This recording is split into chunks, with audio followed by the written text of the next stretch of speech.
Hello and welcome back to Orkies Workshop. In my recent van build video, I made my own custom sized shower tray. Lots of you asked for a full video on how I made it, so here it is.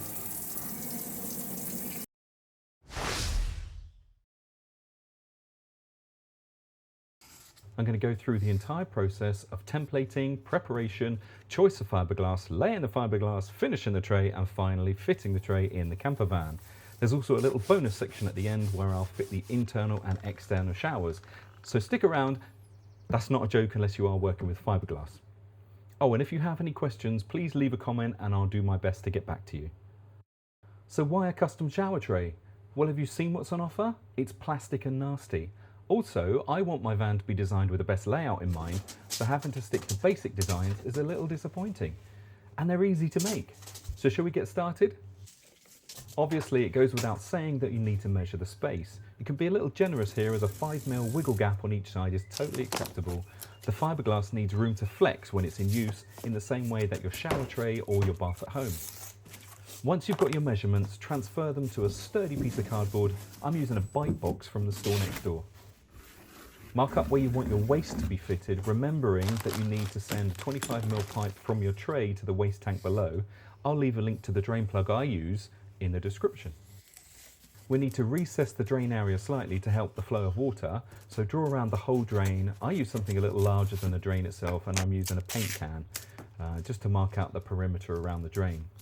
I make mine a little larger than required so there's room for the fiberglass to lay flat before the drain hole. Then seal it from behind with some PVC tape.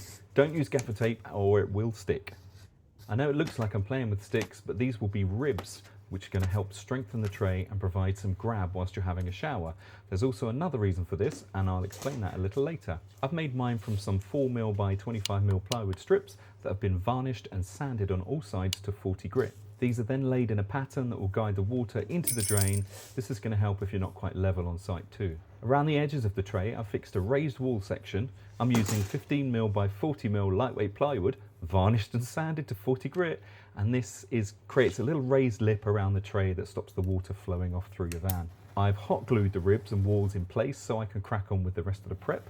Once you've got them set, the top of the walls need a heavy chamfer as fiberglass it just doesn't like sharp edges, and all the internal corners have been rounded at about 15mm with some cork. If you think this looks messy now, you should probably stop and walk away. Some of the tools we need are 400g strand matting, polyester resin. I'm using a tinted polyester resin. We need our catalyst, a catalyst mixer bottle. We need some acetone just to general clear up. We need gloves because this stuff is really dangerous and you don't want it on your skin. We have got some Gelcoat and wax styrene to go in the Gelcoat to make it a Flowcoat. We've got paintbrushes for the tickly fiddly bits. We've got mix-up sticks because we're going to definitely need to mix this up. Some big old buckets to mix everything up in. And then we've got the filleted roller, which is what helps push the polyester resin through the chopped strand matting and get rid of all the bubbles. So if you've got all that, shall we begin? If you want to know more about resins, epoxy resins, polyester resins, I'm going to put a few links in the description. I can highly recommend Fish Bump TV. They're going to show you how to use resin and how not to use resins. Before you start mixing the resin, you need to make sure you have sheets of fiberglass matting cut. I'm using 2 layers of chopped strand matting. If you're using an epoxy resin, you have to make sure that your matting is compatible with your epoxy resin.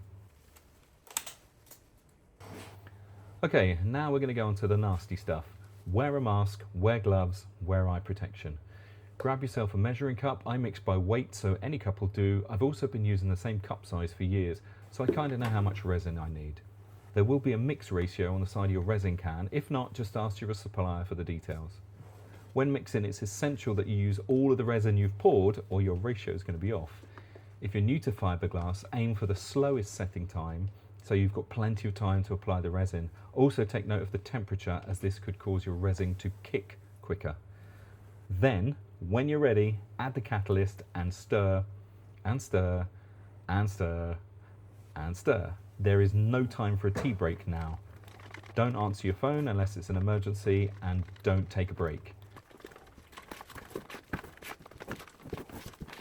If I'm doing a large flat area, I use a resin quality 100mm roller to apply the resin. You can use a roller tray, but you can also just pour small amounts over the area, then roller it around. making sure that you wet the fiberglass matting thoroughly. A quick pass over the first layer with a bubble roller will help you out before you lay the second coat. Once you've totally covered the first layer of fiberglass, get the second layer on and continue wetting out the resin. Just the same as before, roller it on and remove the bubbles with the metal roller. You can trim the sheets of matting at any time to avoid wasting resin.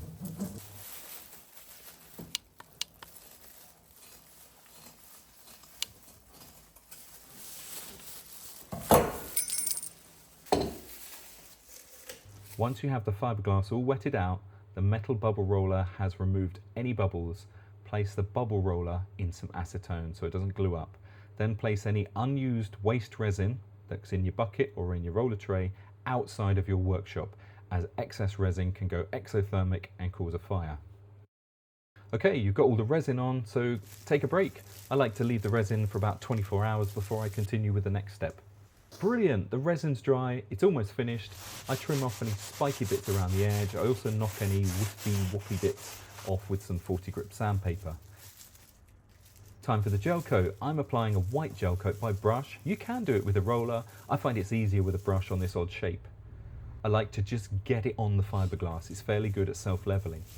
Make sure you read your product details. Before mine dries, I like to add the Flowcoat, which is a gel coat with wax styrene added to help it cure. Again, your product will have details for this. I'm just cutting the hole now for the drain, as it's going to help for the final sanding, as we're going to be using wet and dry paper. Starting with 180 grit and working my way through to 200 grit, this is all going to depend on how much grip you want left on your tray. You could sand this to a polished finish. I prefer not to, as I like a little grip. Remember to use plenty of water. You can use a wooden or a rubber block for flushing it out. If you want a polished finish, you're going to need some of this 3M marking dust. Next, I flip the tray over and soak the cardboard so it can be easily removed. The tray essentially is finished now, so it is strong enough to be handled. Okay, it's time for the install. This is the easy part. Mark up the hole and the route for your drain. Try to avoid any hard bends in your pipe, as it's a much smaller pipe than the ones in your home. I needed to make a hole in the subfloor for the drain to sit nicely. Then I ducted the pipe through the hole to connect it to the tank below. I then made my connections and fixed the drain to the shower tray, remembering to be over generous, as if you get a leak here, it will be inside your camper van. Once I was happy with all that, I applied an entire tube of FlexiGrip adhesive to the bottom of the tray and squashed it into place. I like to then leave it 24 hours before I go any further. So whilst the tray is drying, I cut the panels for the wall. This is a 3mm hygienic wall cladding plastic. It's lightweight and very easy to clean. The manufacturer says it can be held in place with carpet tape. Once the panels are in place, you can seal the corners with a suitable silicone. Make sure you wipe the area that you're going to seal with some isopropyl alcohol to get rid of any of that plastic wrap bonding glue. I use an 8mm corner bead here so that there's room to flex, because again, the camper van is going to flex a little bit. Now, before you silicone the shower tray, make sure you fill any gaps between the shower tray and the wall with more silicone, but keep this below the height of the shower tray. On screen now, you can see that there is a lower silicone fill, and then there is an 8mm bead of silicone around the top of the shower tray.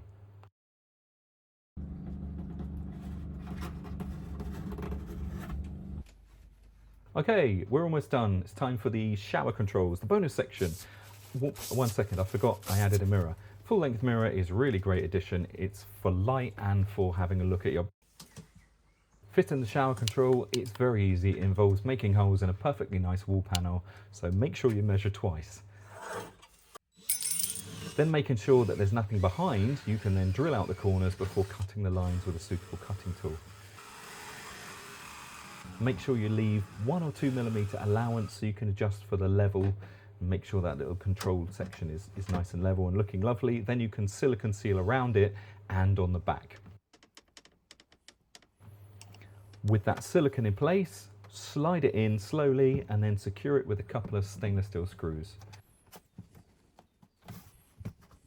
As for connections, I'm branching off from the sink, and I'm also going to allow for an outdoor shower too. I recommend using these John Guest SpeedFit fittings, as they can be maintained with minimal effort. Here's the outdoor shower being fitted in the same way. Cut the hole, silicone the bugger in place, screw it tight with some stainless steel screws, then connect it up on the inside, all done. thank you so much for watching. If you do have any questions, leave them as a comment below and I'll do my best to get back to you.